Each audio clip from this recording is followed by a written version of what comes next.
আসসালামু আলাইকুম ওয়া রাহমাতুল্লাহ। প্রিয় বন্ধুগণ, এই যে দেখেন এক ভাই কমেন্ট করেছে ফিলিস্তিনি সম্পর্কে কিছু বলেন। ভাই, ফিলিস্তিনি সম্পর্কে আমরা কি বলবো?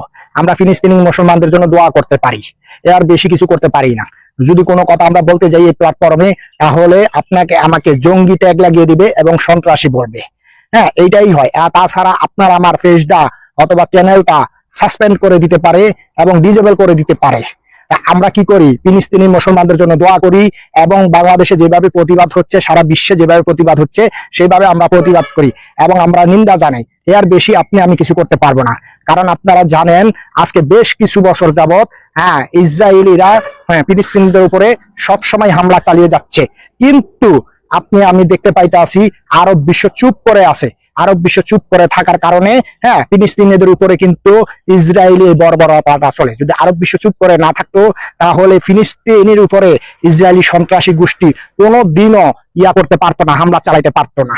তো যাই হোক, আমরা ফিলিস্তিনিদের জন্য দোয়া করব, আল্লাহ তাআলা যেন অতি তাড়াতাড়ি এই জালেমদের জুলুম থেকে হেফাজত করে এবং যারা দুনিয়া থেকে বিদায় হচ্ছে তাদেরকে যেন আল্লাহ তাআলা জান্নাতুল ফেরদাউস দান করেন।